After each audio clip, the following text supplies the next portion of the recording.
আমি সালাউদ্দিন আহমেদ, মন্ত্রী স্বরাষ্ট্র মন্ত্রণালয়, প্রস্তাব করছি যে সন্ত্রাস বিরোধী আইন 2009-এর অধিকতর সংশোধনকল্পে আনিত বিলটি সন্ত্রাস বিরোধী সংশোধন বিল 2026 মহান সংসদ উত্থাপিত আকারে অবিলম্বে বিবেচনার জন্য গ্রহণ করা হোক। সংসদের সামনে প্রশ্ন হচ্ছে, সংসদে উত্থাপিত আকারে সন্ত্রাস বিরোধী সংশোধন বিল 2026 অবিলম্বে বিবেচনার জন্য গ্রহণ করা হোক। যারা এই প্রস্তাবের পক্ষে আছেন তারা হাঁ বলুন, যারা এই প্রস্তাবের বিপক্ষে আছেন তারা না বলুন। আমার মনে হয় হাঁ জয়যুক্ত হয়েছে, হাঁ জয়যুক্ত হয়েছে, হাঁ জয়যুক্ত হয়েছে।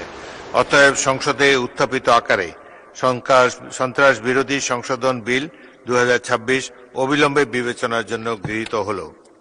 বিলটি পাশ করার প্রস্তাব উত্থাপন করতে পারেন। করতে পারেন মাননীয় স্পিকার, মাননীয় বিরোধী দলের নেতা ফ্লোর আপনি প্রস্তাব পাশ করার প্রস্তাব উত্থাপন করতে পারেন। জি মাননীয় স্পিকার।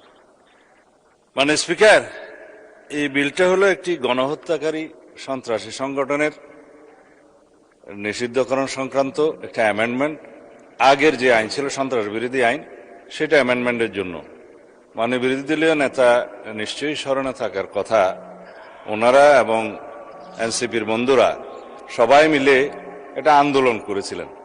সেই আন্দোলনের প্রেক্ষিতে এটা মোটামুটি বাংলাদেশে একটা জনমত সৃষ্টি হয়েছিল।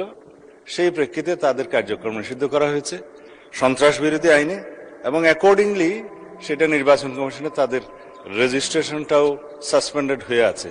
এবং এখানে এই আইনের অনুবলে পরবর্তীতে আর্টিকেল 47 অনুসারে সংবিধানের আইসিটি অ্যাক্টও পরিবর্তন এনে সংগঠনের বিচারের জন্য সেই আইনটাও সংশোধন করা হয়েছে।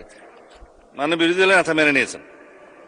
আমি সালাউদ্দিন আহমেদ, মন্ত্রী স্বরাষ্ট্র মন্ত্রণালয়, প্রস্তাব করছি যে সন্ত্রাস বিরোধী আইন 2009-এর অধিকতর সংশোধন কল্পে আনিত বিলটি সন্ত্রাস বিরোধী সংশোধন বিল 2026 মহান জাতীয় সংসদে উত্থাপিত আকারে পাশ করা হোক।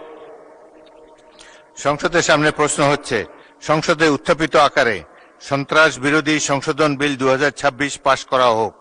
যারা এই প্রস্তাবের পক্ষে আছেন তারা হাঁ বলুন, যারা এই প্রস্তাবের বিপক্ষে আছেন তারা না বলুন। আমার মনে হয় হাঁ জয়যুক্ত হয়েছে, হাঁ জয়যুক্ত হয়েছে, হাঁ জয়যুক্ত হয়েছে।